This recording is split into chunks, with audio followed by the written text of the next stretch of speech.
Hola, ¿qué tal?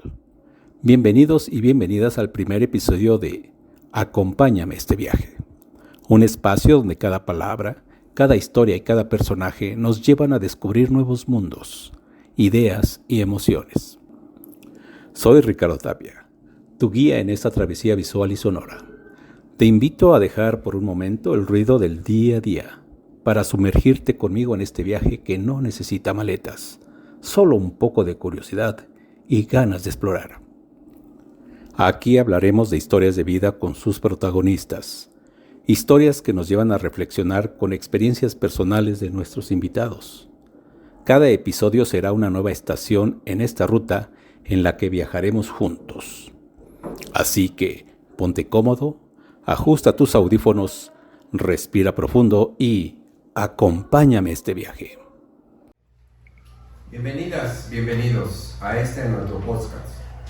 Acompáñame a este viaje, un espacio en donde la persona comparte su historia, sin barreras, sin maquillajes, uniéndonos y acercándonos para tener la oportunidad de mostrarse tal cual es, de conectar a través de sus experiencias con personas que se identifiquen a través de su narrativa, auténticamente real, sin juicios, sin estigmas, con actitudes esencialmente humanas.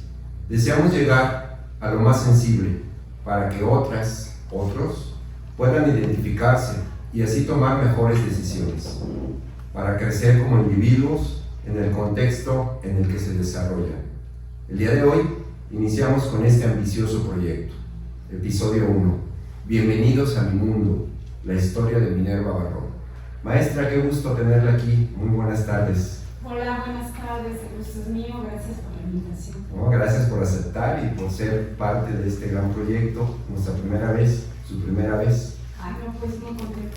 Yo deseo hacer notar algunos apuntes que tengo aquí que usted amablemente me hizo llegar. Claro. ¿Y cuál va a ser la dinámica? Voy a leer una semblanza de lo que usted me puso acá. Y después tengo una serie de preguntas para que podamos ir desarrollando exactamente sobre el mismo tema.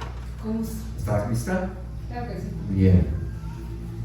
Bien, la maestra nos dice que ella nació en 1971, del siglo pasado. Pues sí, ahora lo tenemos que decir así ahora nosotros. Estas y estos jovencitos deben de saber que antes de que ustedes nacieran también había un mundo.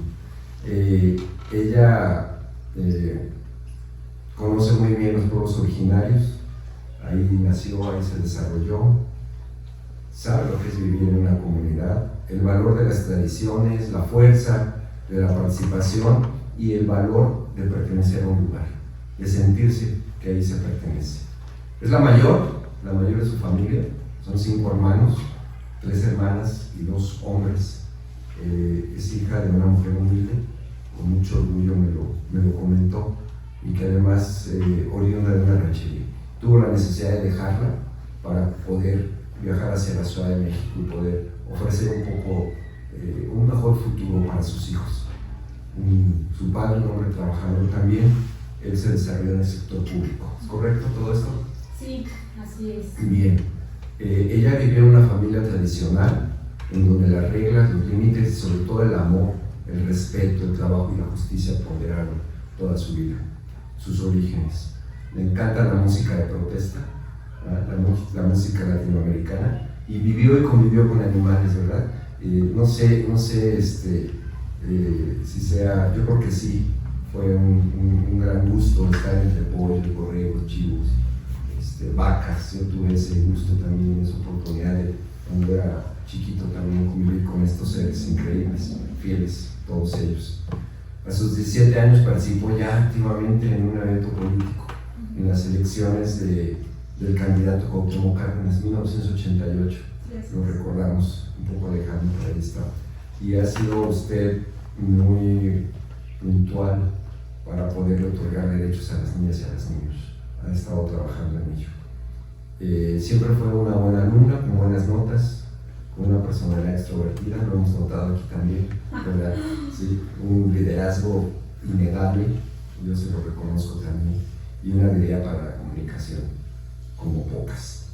El respeto y la admiración por sus profesoras y profesores se manifestó siempre durante su trayectoria.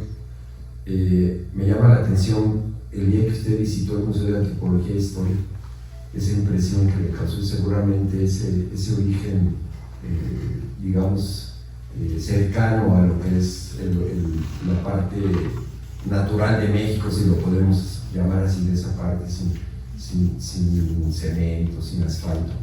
Le llamó muchísimo la atención de toda esa historia que tiene este gran país. Es licenciada en Trabajo Social. Estudió usted en la Escuela Nacional de Trabajo Social en Seúl, Ciudad Universitaria. Es hecha en Seúl, ¿verdad? Con mucho orgullo. Es especialista en políticas públicas y de género, que ha marcado su trayectoria, y además ha sido ponente, tallerista, moderadora, dirigente, voluntaria, en fin, un estuche de memoria de la maestra Mine. Ya en el trabajo usted desarrolla como trabajadora social, ha tenido muchas vivencias, ha participado en organizaciones no gubernamentales y organizaciones gubernamentales. En el proceso de esta entrevista, yo quisiera hacerle una pregunta: ¿cuál sería la diferencia entre estas? Pero lo vamos a dejar más adelante. Coordina además el primer diagnóstico de violencia familiar. Eso es muy importante. Ahora tenemos, la sociedad está sufriendo mucho este tipo de circunstancias, desgraciadamente. Afortunadamente es docente desde 2004 y ha formado a muchas mujeres y hombres, jovencitas y jovencitos en el trabajo social. Ve usted cátedra en la UNAM y en esta gran institución que estamos ahora, en el CETS número 36. Es doblemente gratificante porque menciona aquí porque combina la docencia y el trabajo social. Lo vamos a platicar para que nos pueda explicar y estas jovencitas y estos jovencitos puedan de alguna manera relacionarse con lo que se está diciendo y puedan ellos reafirmar o reajustar el proyecto de vida que tienen. Un tema que me llama mucho la atención y en el cual estoy yo de acuerdo es sobre los feminismos, sobre el movimiento feminista que se ha desarrollado. Y me dice aquí que alguna vez en un diplomado que usted estaba cursando le preguntaron que cuándo había nacido feminista y su respuesta es que ya lo era desde entonces, desde antes. Y eso tiene que ver porque se desarrolló en su familia con muchas mujeres que le dejaron mucho ejemplo, le dejaron mucha enseñanza. La última parte es quién es Minerva actualmente y me describe maravillosamente que es una mujer adulta. Ya veremos si es una mujer adulta en todos los aspectos o nada más cronológicamente. Le gusta mucho escribir, también nos gustaría saber qué es lo que escribe y qué le motiva a escribir. Y esto me encanta. Soy una mujer orgullosa de su país y de toda la cultura de América Latina. Estoy orgullosa del trabajo que realizo. Eso es lo principal, lo más importante, que nosotros estamos orgullosos de lo que hacemos y de lo que inmaterialmente ha logrado en la vida. Y eso es lo que realmente vale. Maestra, pues esa es una semblanza de lo que usted me hizo favor. Iniciamos con el interrogatorio. En el punto número 1 vamos a hablar un poco sobre la infancia y sus primeros años en este mundo. ¿Cómo fue su infancia, maestra? Pues ya lo comentó usted. Yo nací en Tlalnepantla, que algunos de ustedes, siendo mis estudiantes, conocen el municipio, lo ubican. Y bueno, ahora lo van a saber, es como una confesión. Nací en el pueblo de San Pedro Barrientos, justo ahí. Mi padre es originario de ahí, mi abuelo y mi bisabuelo. Fueron de los primeros que llegaron a esas tierras. Entonces crecí en ese pueblo. Desde los 70s, mi adolescencia fue entre los 80s, 90s y más. Crecí al lado más bien de la abuela paterna y el abuelo paterno. Mi abuelo era obrero, mi abuela pues dedicada a la casa, ese trabajo que hacen la mayoría de las mujeres y que no es pagado, ¿no? Que no reciben un salario y sin embargo que cuida la vida de muchas y muchos seres humanos. Una infancia bella. Mis tíos se dedican a la música, casi toda la familia paterna. Mi papá era cantante, mis tíos, tengo un tío que es músico, compositor de arreglos para guitarra. tengo otro tío también que es músico, entonces crecí muy cerca de ellos en una agrupación de música latinoamericana, ¿no? Todo lo que era el canto nuevo y todas las luchas sociales de América Latina, Chile, por ejemplo. Entonces nací justamente con la música, ¿no? En la época maestra, porque era entonces cuando empezaba realmente la sociedad a manifestarse. Así es el auge, ¿no? De todas las luchas sociales. En esa época. También con la trova, si alguien ha escuchado a Silvio Rodríguez, por ejemplo, Pablo Milanés, ¿no? Con eso crecí, los folcloristas. Entonces crecí siempre rodeada de música y de muchos instrumentos, el bombo, el charango, el cuatro, el violín, la quena, la zampoña, todos esos instrumentos. También crecí con la música del rock, los Rolling Stones, los Beatles, ¿no? Todo esto. Maestra, ¿quiénes fueron las personas más influyentes en su niñez? Híjole, y de la mano, otra pregunta la que sea. ¿Hubo algún evento en su infancia que marcó su vida? Ay, qué preguntas tan importantes. Bueno, no hubo una persona, de hecho hubieron varias. Una de ellas fue mi abuela materna, una mujer poco convencional, no le gustaba el trabajo de casa, era el trabajo de campo. Era una mujer que cultivaba la tierra. Tuve la experiencia muchas veces de barbechar y sembrar maíz, haba, todo eso que a la fecha me gusta. Ella era una mujer, creo yo, ahora la describo como una mujer feminista, pero tampoco lo sabía ella. Siempre tenía una crítica pues acerca del papel que jugamos las mujeres, ¿no? En esta sociedad. Ella fue mi madre, sin duda, una madre también, siempre me decía, Minerva, tú eres mi ruda. Y yo un día le dije, sí mamá, soy tu ruda, pero acuérdate que las rudas también florecen. Y esa era yo, ¿no? La mayor de los hijos. La mayor, sí, y la nieta mayor también, ¿no? Okay. Mi padre, que fue, en su historia siempre estuvo luchando, nació con cataratas y siempre venció todas las adversidades. Él fue mi ejemplo de trabajo también. Ex ferrocarrilero también, estuvo en la lucha cuando pues desaparece en esta transición. Ya vamos entendiendo entonces la personalidad poco a poco y desde entonces esa genética que tiene usted. Sí, mi abuela materna, por ejemplo, pues, fue testigo en su infancia de la revolución, nos contó todo cómo era. Y bueno, mi madre en la lucha del trabajo doméstico y que fuera remunerado el trabajo que hacen las mujeres, ¿no? ¿Y algún evento en su infancia que le haya marcado? Hijo, pues ya lo dijo usted, el primero que me marcó fue haber visitado el Museo de Antropología e Historia. Fue un premio que me gané como la mejor alumna de Ciencias Sociales. Bueno, y también visité, por primera vez también me impactó la Feria de Chapultepec, a lo mejor esto ya no... No había nada de la fortuna, ni mucho menos, ¿verdad? Como ahora, sino era muy diferente. Era diferente, entonces en quinto grado me gané el premio como la mejor alumna, pero me he ganado muchos, pero esos. Y cuando llegué a la Feria de Chapultepec, wow, yo dije, ¿y eso qué? Nadie me sacaba, porque como éramos una familia muy humilde y teníamos pocos recursos, pues no salíamos a ningún lado, ¿no? Entonces ese me impresionó. Me impresionó la visita al Museo de Antropología e Historia y también en la primera comunión, porque yo no me quería tragar la hostia. Y entonces el padre me insistía, y yo decía no, y cuando la mezcló con vino, fue de las cosas que me vinieron, ¿no? Y yo dije, bueno, si es con vino, sí. Pero yo creo que uno de los acontecimientos más importantes y que marcó inclusive mi vida a futuro fue mi participación política a los 17 años en las elecciones del 88 y un poquito antes participando con mi padre, que fue delegado e integrante de un COPASI en la comunidad, ¿no? Desde los 15 empecé a hacer trabajo comunitario y trabajo político. Pues ahora entendemos también esa resiliencia y esa parte de salir y demostrar eso, lo extrovertida que es usted. Quiero hacerle una pregunta. En esa época, con esa edad, ¿qué quería Minerva de ser de grande? Bueno, quiero confesarles que yo quería ser maestra, ¿no?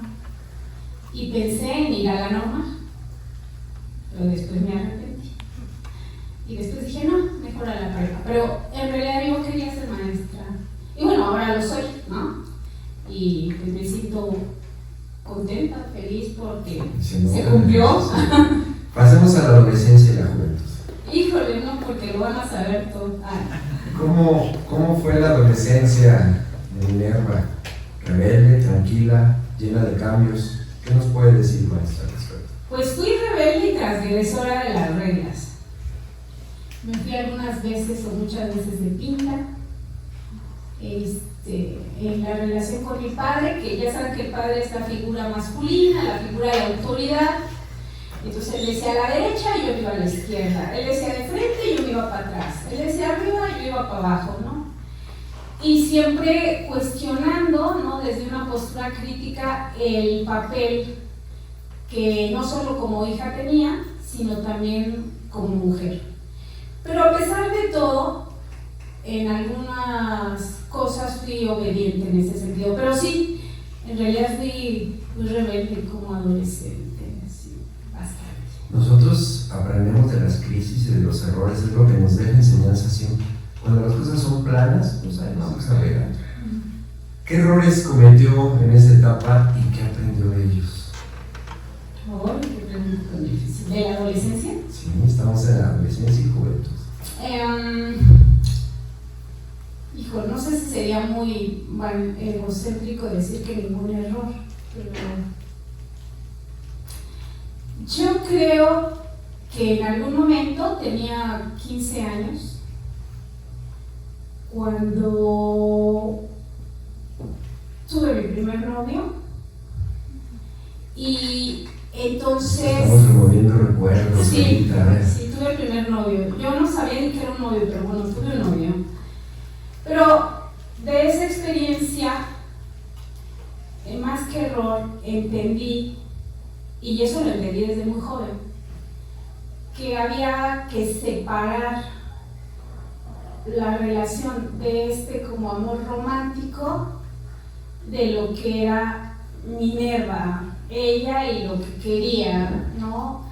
Creo yo que fue desde ahí, desde los 15 años, que dije, no, a ver, chava, si te gusta, pero párale, ¿no? O sea, siempre pienso en esta palabra de separar, ¿no? De separar lo que es tu ideal sobre un chico y de lo que quieres tú como persona, pero también de parar.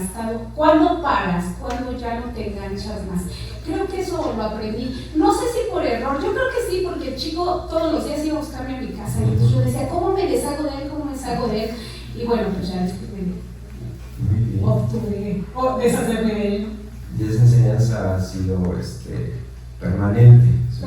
No necesariamente con el tema de una relación con otra persona, sino el separar lo que uno quiere, el proyecto de vida que tiene y todo ese estímulo después que llegan controversias, etcétera, pero siempre firme hacia donde yo quiero entender esa parte, ¿no? Sí. El aprendizaje. Entonces, bueno, pues hubo un sueño, alguna meta que se abandonó, que se frustró. No, tengo la fortuna de haber tenido una madre, y digo haberla tenido porque ella falleció en el 2011, que ha sido uno de los sucesos que más me han dolido y que más fuertes en mi vida han sido, y el segundo, el de mi padre, hace 2 años, pero creo que tuve una madre que también era feminista, pero no lo sabía, y ella siempre me impulsó, ¿no? Para hacer las cosas, me decía, estudia, trabaja, si no te sale bien, vuélvelo a intentar, gasta dinero en lo que sea para ti, si te enamoras y después esa relación no funciona, empieza de nuevo, y si quieres algo, ve y hazlo, ¿no? Siempre eso, creo que, todos tenemos frustraciones en lo inmediato, algo que queremos y no se nos cumple, pero en cuanto a mi historia profesional y lo que he esperado en la vida, política, ideológicamente, socialmente, lo he cumplido afortunadamente. Sí, lo hemos notado y creo que ha sido un poco a contracorriente el tema de la enseñanza que usted ha tenido con su familia. el feminismo mal entendido o probablemente el machismo, pues muchas veces las madres, las abuelas son las que producen ese tipo de circunstancias, me explico, ¿sí? En el caso de las jovencitas que tienen un hermano, atiende a tu hermano, lleva a ver a tu hermano o lava la ropa de tu hermano. Aquí fue distinto, aquí fue impulsar esa parte, por eso entiendo perfectamente lo que nos quiere decir que eran feministas sin saberlo, pero estaban ya, digamos que a punto de dar ese paso, ¿no? De crear, digamos, personas que se salieran de la época, del contexto social, del paternalismo. Sí, yo siempre he pensado que cuando escuchamos la palabra feminismo o feminismos, pues como que tal vez nos asustamos, ¿no? Porque pensamos, ay, no son las locas que rayan en las marchas, ¿no? Sí.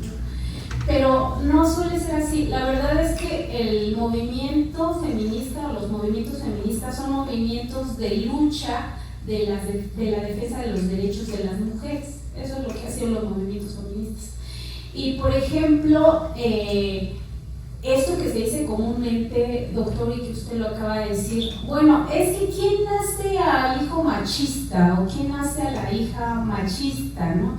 Es la mamá, porque la mamá le dice esto, pero funciona más allá. Estamos en un sistema donde históricamente la mujer había, no ha disminuido el porcentaje, pero había jugado un rol de cuidado de las hijas y los hijos y de servicio de las hijas y los hijos.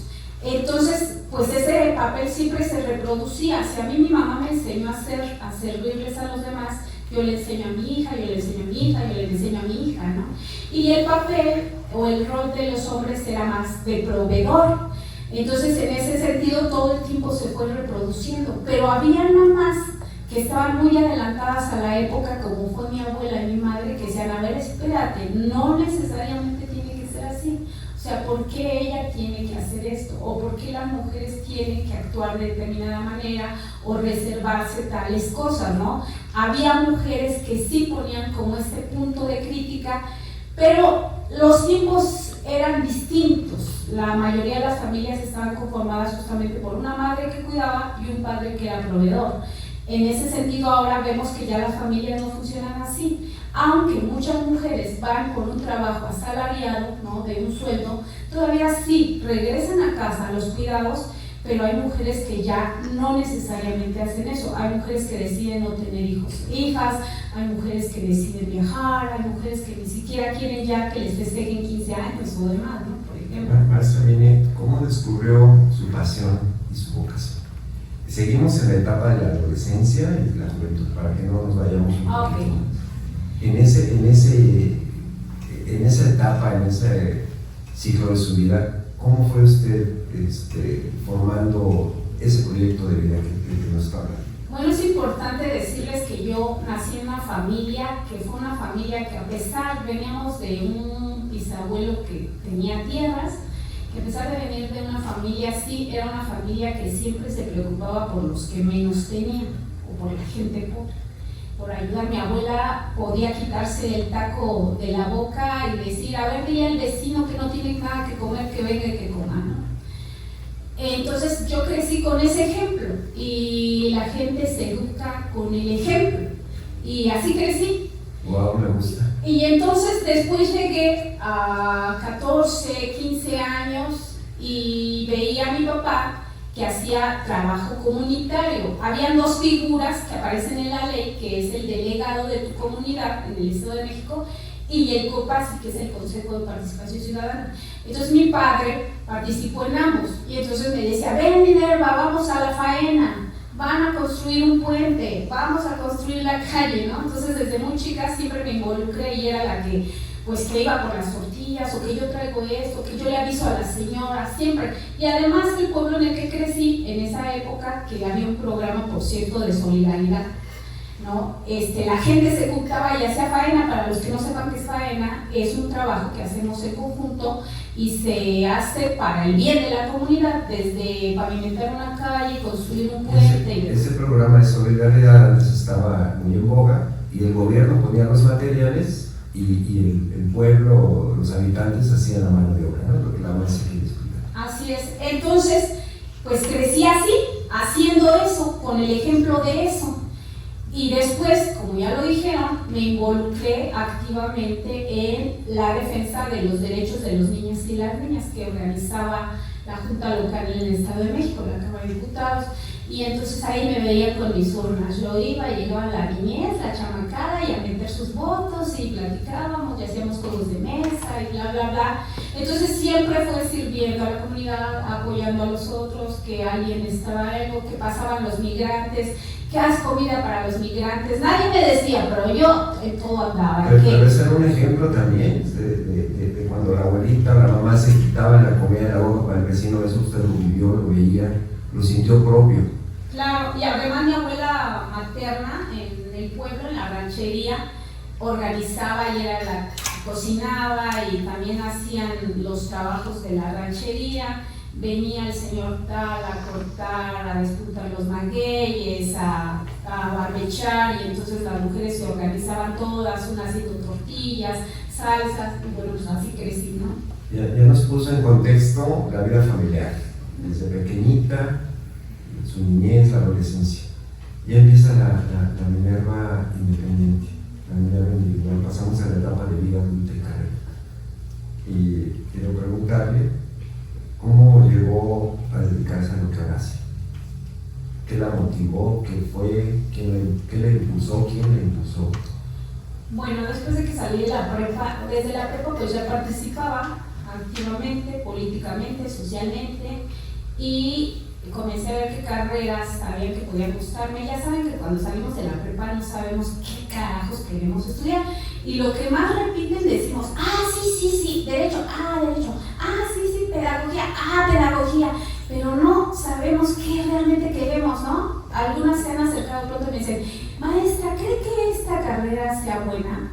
También nos han enseñado que solo podemos elegir una sola cosa, pero en realidad no. Nos gustan miles de cosas, y la verdad es que deberíamos de tener todo lo que nos gusta, ¿no? O al paso del tiempo van cambiando nuestros gustos. Entonces yo me puse a investigar todas las carreras y de pronto di con trabajo social. Y dije, pues de aquí soy, ¿no? ¿Por qué? Porque trabajo social tenía una multiplicidad, ¿no? Una diversidad de aportes de muchas disciplinas a nuestra carrera, ¿no? Y yo decía, pues se aprende psicología, se aprende sociología, y tiene también estadística, y las matemáticas, y tiene salud, y tiene esto. Y dije, no, pues aquí, y además es una disciplina, ¿no? Una profesión que su objeto de estudio son las problemáticas sociales, y como yo ya venía con este tema, dije, pues a mí me gusta esto, ¿no? O sea, esto le... Pero hay algo que no nos ha dicho. ¿Qué? Lo que realmente le ha funcionado, ese entusiasmo, esa entrega, ese convencimiento de hacer las cosas. Y la manera en que lo expresa y lo habla nos hace sentirlo también y vivirlo. Eso es muy importante. Hagamos lo que hagamos, tendría que ser así, en ese sentido, convencidos de hacerlo. Y como les digo, el segundo semestre llevan investigación. Hay que investigar lo que a uno le apasiona, hay que estudiar lo que a uno le apasiona. Es como el amor, si no te apasiona, pues tampoco de ahí eres, ¿verdad? Entonces sí, a mí me apasiona la profesión que tengo, ¿no? El trabajo social me apasiona muchísimo. Trabajar en las comunidades, poder compartir lo que sé con ustedes, pues es una de mis mayores pasiones, ¿no? Maestra Mine, te voy a hacer una pregunta en dos sentidos.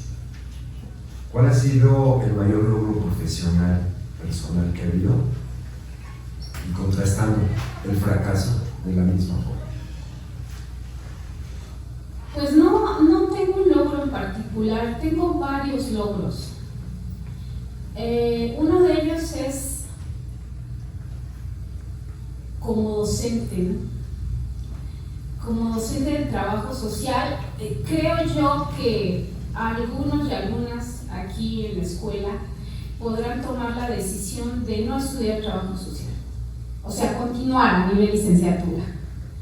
Y también he tenido estudiantes que después de aquí hacen la licenciatura, muchas hacen la maestría, otras hacen el doctorado, y que después, híjole, me sorprendo como apenas hace una semana, yo no lo sabía, y me enteré que la jefa de trabajo social de una unidad médica en Coacalco era egresada de aquí y que ya había hecho la licenciatura, que se había nivelado, y la verdad es que no saben qué alegría me dio con ella y con... creo que eso es, si pudiera poner como el logro principal es ese, ¿no? Ver que otras personas... Con las que trabajamos están triunfando también. Y de pronto escuchar cuando me dicen, maestra, es que yo estoy esto por lo que me dijo, por lo que vimos, eso creo que es el principal logro, ¿no? Que es lo que nos tiene contentos con esta actividad que estamos realizando. ¿Cómo equilibra su vida personal y profesional? Bueno, algunos saben, otros no. Yo no soy casada, ni juntada, ni arrejuntada.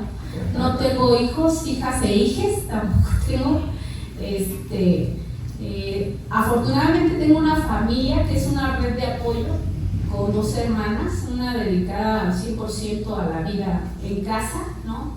La otra con una organización también y es profesionista también. Y bueno, con ellas me apoyo cuando yo estoy fuera. Creo que haber tomado la decisión de no tener pues hijas, hijos, hijes, de no tener un esposo, y eso es lo que me ha permitido, ¿no? Armonizar todo lo que hago. Hay veces que me canso ya, pero casi siempre trato de ocuparme en lo que se requiere y en lo que me demandan o me piden, ¿no? Bueno, pues terminamos el tema de vida adulta y carrera y vamos a pasar, solamente tengo una pregunta a este capítulo. ¿Cuál es el momento más difícil de su vida? Pues ya lo dije, haber perdido a mi mamá. La perdí en el 2011 y aquí quiero comentar algo. Yo he estado en distintos movimientos de lucha desde joven, desde adolescente, pero actualmente estoy en uno importante que algunas de ustedes conocen, que tiene que ver con el cáncer, ¿no? El cáncer, en la zona donde yo nací hay distintas empresas, entre ellas Cemex, y en el año 50 se estableció ahí una empresa de asbestos. Y el asbestos genera un cáncer en el pulmón, que es el mesotelioma pleural. Correcto. Y yo he perdido ya a muchos familiares por cáncer. Actualmente tengo dos familiares con esto. Y el evento más difícil de mi vida, que me cambió totalmente, es la pérdida de mi madre y hace 2 años la pérdida de mi padre, ¿no? Y yo, como les digo, bienvenidos a los huérfanos y a la orfandad. ¿Y qué consejo le daría usted a quien tuviera una situación similar?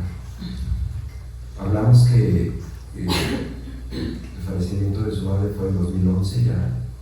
¿Cómo se siente? ¿Se superó ya ese tema? Se siente bien gacho. ¿Se sigue sintiendo gacho todavía? ¿Lo vamos superando? Yo creo que cada quien tenemos un tiempo distinto para el duelo. Cada quien resuelve en diferentes tiempos.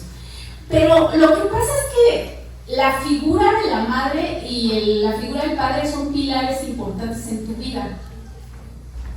Cuando están ausentes, y no me refiero precisamente a que no estén viviendo con ellos, pueden vivir con ellos y ser ausentes, padres o madres ausentes, pero cuando esas figuras faltan, sobre todo a nosotros que somos como familias todavía muy tradicionales, ¿no? Cuando ellos faltan, de verdad se siente un golpe terrible, ¿no? Es un sentimiento de orfandad. ¿A quién le vas a decir ya mamá? ¿No? ¿A quién se lo vas a decir? Ya no está. ¿A quién le vas a decir papá? Ya no está. Y además, pues fueron con los que creciste, de los que aprendiste, los que te educaron, los que te cuidaron, los que te decían, ya vas a llegar, ¿con quién estás? ¿A qué horas, no? Y cuando estamos, por supuesto que queda un hueco terrible. Pasan los años y tal vez ya no es el mismo sentimiento, el mismo dolor, pero siguen siempre extrañándose y se queda, ¿no? Ves la planta que sembró tu mamá, ves la puerta que pintó tu papá y todo eso, y eso queda, ¿no? Y yo hablo de ellos dos, pero también en el mismo 2023, en agosto falleció mi tío de cáncer, pero cáncer en la piel. En octubre fallece mi prima, que fue mi hermana, porque todo el tiempo vivió en mi casa, de mesotelioma pleural. Y en noviembre fallece mi papá, también de cáncer en estómago, ¿no? Y mi madre, pues, de cáncer también en estómago. Entonces, pues, son sucesos muy difíciles. Muy además, difíciles. Sí. Tengo una experiencia similar, no por cáncer, sino por tabaquismo. Y eso sucedió hace muchos años y sigue siendo falta todavía. Y el diálogo con ellos no se termina.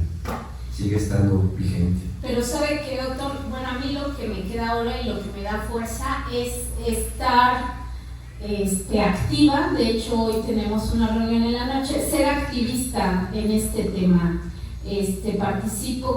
Participé a los 2 años pasados en un PRONACE, que es un programa financiado por el gobierno, en una investigación sobre este tipo de cáncer. Hace, no recuerdo, 2007, eso también estuve con ellos, que viene del siglo XXI, del área de investigación para el trabajo, y estuve con ellos. Salió un programa en el canal del Politécnico. Ahorita hay ya un documental con un episodio 1 que se va a proyectar en la Cámara de Diputados en unas semanas, donde me entrevistan justamente a mí. Y estamos en eso porque estamos impulsando la ley que prohíba el asbesto en México, ¿no? El asbesto era muy popular antes porque hacían los tinacos. Así es. Y una gran fuente de contaminación era eso, la gente que teníamos tinacos, porque no había de otro, estábamos consumiendo agua contaminada por asbesto. En los tinacos, en las láminas, en las planchas, en los zacates con que nos tallamos. Sí. De hecho, hay una película de Charles Chaplin, si alguien la conoce, ese cine mudo, donde Charles Chaplin está con la nieve, pero no es nieve, es asbesto, ¿no? Claro. Entonces, pero pues yo ahora que estoy en esta lucha siempre digo, por mi hermana, por mi papá, por mi mamá, se me han muerto 4 amigas de mi edad, también por cáncer, de ahí del pueblo. Y bueno, pues es lo que digamos que me da como fuerza, ¿no? Muchas gracias por compartir todo eso. Pasamos ahora, ya nos adelantamos un poquito más. Este capítulo es relaciones y amor. Ya nos adelantamos un poco. ¿Qué ha aprendido sobre el amor y las relaciones?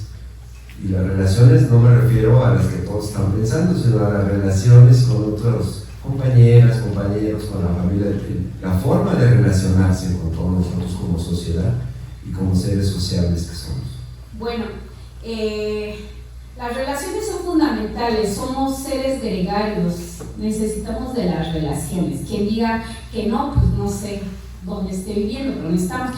Tal vez se nos facilita más relacionarnos con el resto de las personas, a otros es menos, ¿no? Tenemos menos facilidad. Algunos elegimos un tipo de personas porque nos identificamos más, tenemos coincidencias y demás, pero son fundamentales las relaciones, son las que nos construyen como personas. Y la primer red, pensando en la red como esas relaciones que establecemos con el resto de las personas, la primera red relacional importante es la familia. Además de que las relaciones primeras familiares son las que nos sostienen en la vida.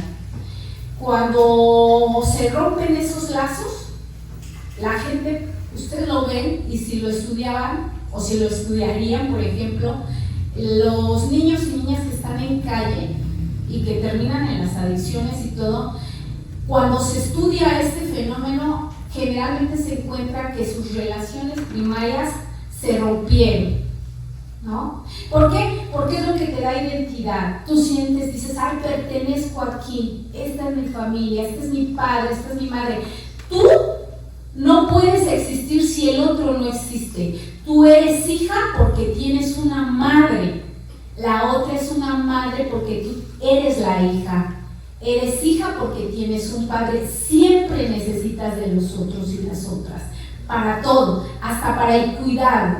Cuando te vuelvas anciana o anciano, vas a requerir del otro para el cuidado. Entonces las relaciones son necesarias para la vida de cualquier persona y debemos de cuidarlas.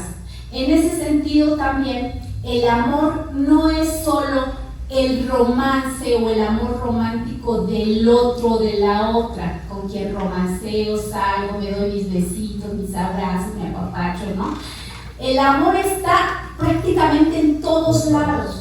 El amor por la naturaleza, por los árboles, por los perros, por los gatos, por uno mismo. De hecho, empieza por uno mismo. La autovaloración, el autorreconocimiento es una parte central del amor. Y fíjense bien lo que les voy a decir. Si no nos autorreconocemos y no nos autovaloramos, vamos a estar estableciendo relaciones que lejos de aportarnos nos van a perjudicar. Nosotros nos relacionamos a partir de quiénes somos, de lo que somos, de lo que queremos y de lo que elegimos. Dentro de estas relaciones tengo que hacer una pregunta obligada. ¿Ok? ¿Cómo manejan los conflictos con personas importantes para usted? Porque los conflictos los tenemos, incluso con nuestra familia, y nos agarramos, ¿verdad? Y como dicen que no, aquí nos matamos, pero que no te toquen allá afuera. Pero esos conflictos existen por el menor motivo y por la situación que nos encontremos en ese momento. ¿Cómo maneja usted esos conflictos con las personas importantes para usted, que pudiesen dejar algún residuo? Pues primero quiero decirle que es como quien se dedica a la terapia, ¿no? Que estudia psicología y se dedica a la terapia. Quien se vuelve terapeuta está obligado prácticamente a tener también un propio espacio de terapia porque también tiene sus propios conflictos, ¿no? Entonces, es muy difícil porque cuando uno tiene un familiar con quien tiene un conflicto, tiene un sentimiento también de afecto por esa persona. Y entonces luchas por dentro. Es que si le digo esto va a decir que no lo quiero, o si le digo esto se va a enojar conmigo, ¿no? Y entonces tienes ese conflicto. Generalmente yo lo que hago es escuchar. Escucho, y si estoy muy enojada, decía mi abuela que había una pareja, ¿no? Entonces el señor le dice a la señora: mira, vieja, cuando me veas con el sombrero volteado, no me hables, porque estoy encabronado, ¿no? Y le dice: ah, sí, viejo, pues cuando me veas con la falda que está remangada, ni me hables porque te voy a aventar el molcajete. Y entonces yo les digo a mis amigas: cuando ven que estoy enojada, me voy a meter allá, me voy a aislar. Y ya cuando se me pase hablamos. Pero siempre trato de escuchar, porque dice Lacan, ¿no?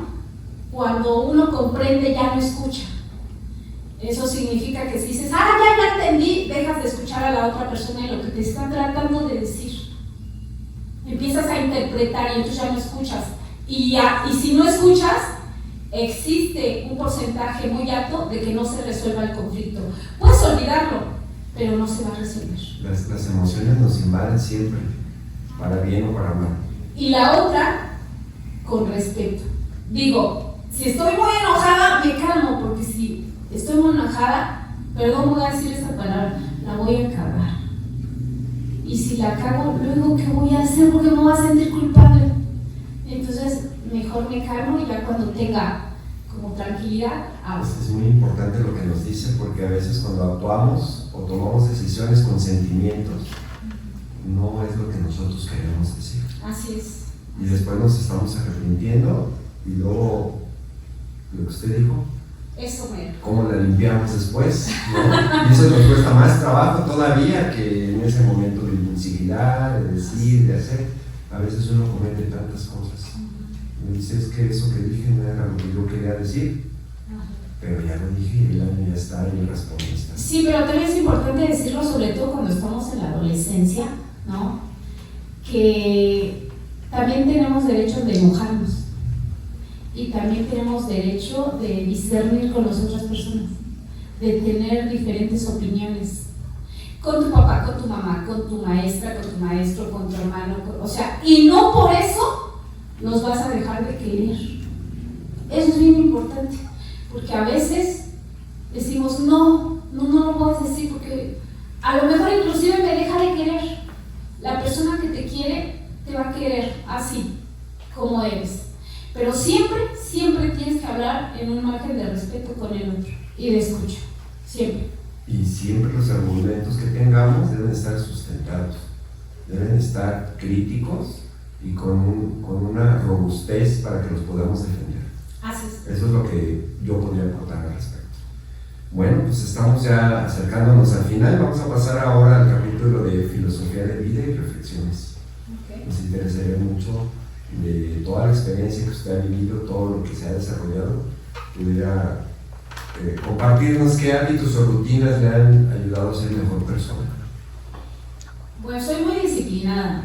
Tengo una fuerza de voluntad impresionante. Me puedo caer, deprimir, por el otro día ya me levanté.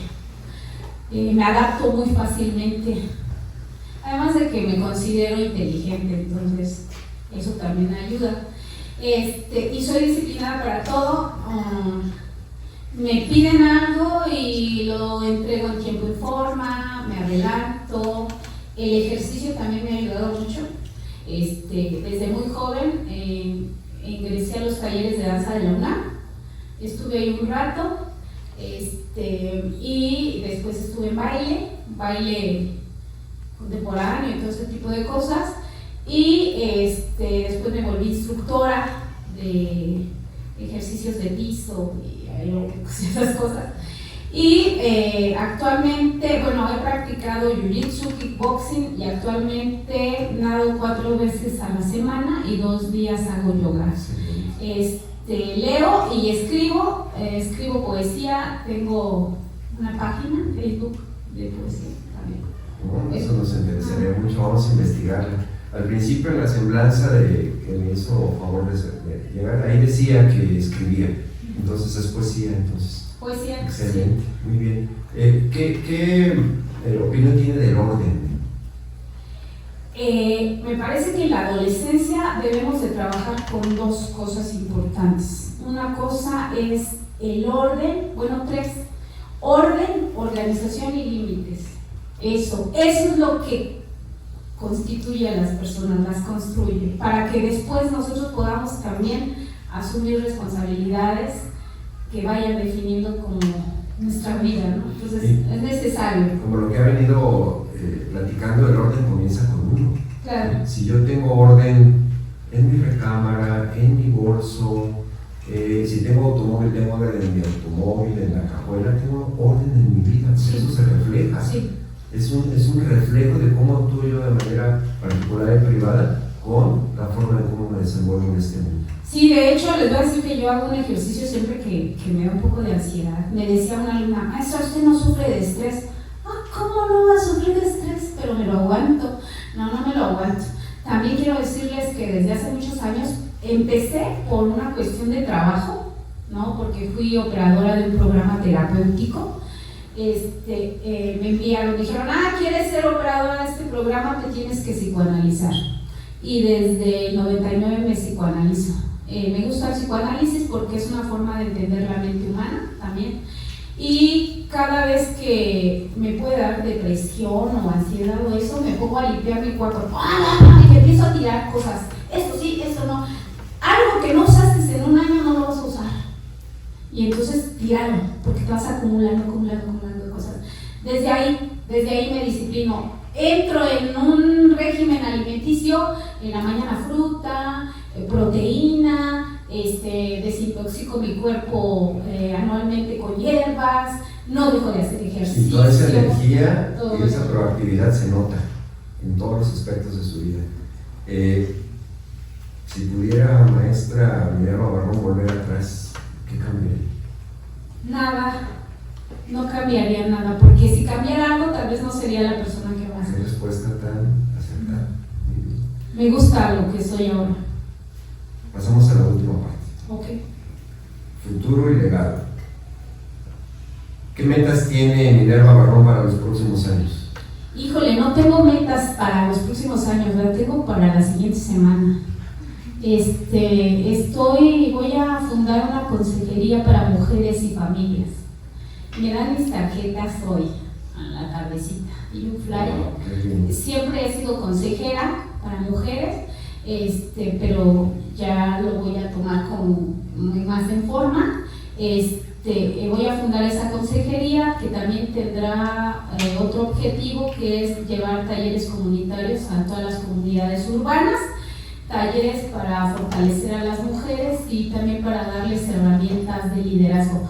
Esa es mi meta a corto plazo, una de tantas. Otra es que voy a crear un vivero de hierbas medicinales también, es como lo que estoy.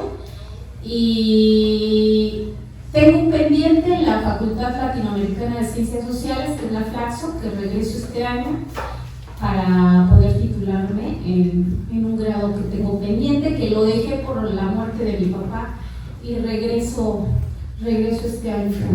Todo esto, por eso la mantiene ocupada, la mantiene activa. Sí. Si no pienso cosas que no. El sistema nervioso central está todo lo que da.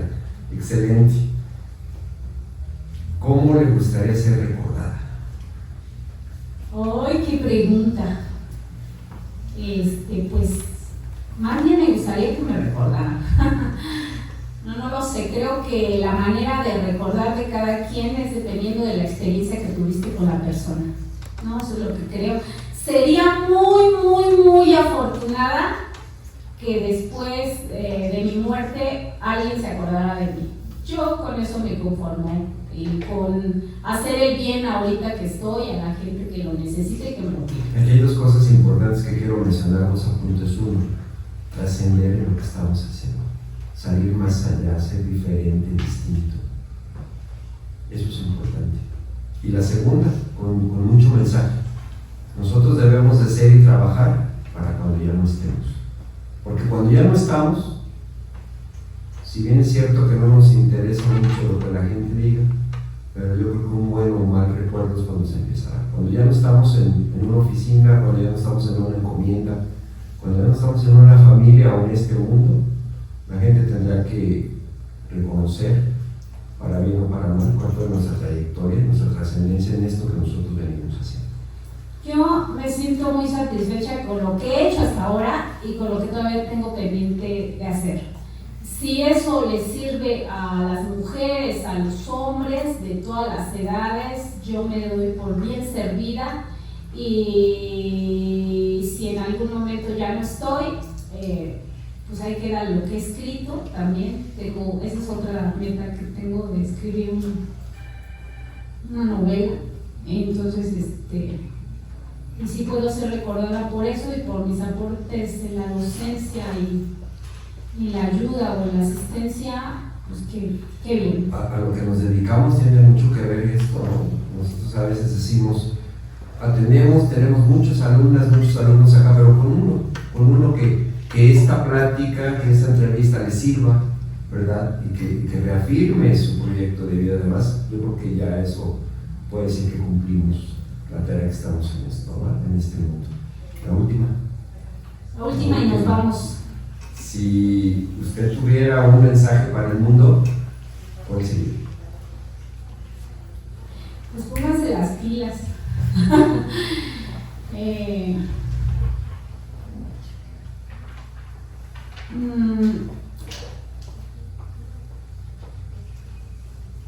Híjole, no lo sé. ¿Qué mensaje sería? Ser menos egoístas. Ser menos egoístas. Pensar que tarde o temprano todos necesitamos de todos. Y que nuestra existencia en este mundo no se explica sino es a partir de los demás. Y lo que les afecta a los demás, tarde o temprano, nos va a afectar a nosotros. Por eso, construyamos mejores relaciones, hagamos de esta sociedades más empáticas, más solidarias, equitativas, igualitarias. Quiéranse mucho, abrácense mucho. Y bueno, pues fundamentalmente. Qué gusto, maestra, qué gusto, muchas gracias. Le agradezco muchísimo este tiempo, ese legado, esa pláticas. Yo creo que la convicción que nosotros tenemos de poder incidir en la vida de las y los estudiantes es muy importante. Muchas gracias por aceptar esta entrevista, este experimento que estamos haciendo. Seguramente vendrán muchos más y quiero pedirle también de favor que se sume a este esfuerzo, que se sume a este equipo de estos podcasts. Seguramente tendrá mucho que aportar. Maestra, le agradezco mucho. Gracias, doctor, primero por la confianza y reiterarle mi apoyo para cualquier actividad que se use aquí en la escuela. Y bueno, pues es un gusto haber compartido un poco de lo que es mi vida o que ha sido mi vida. Gracias. Muchas gracias.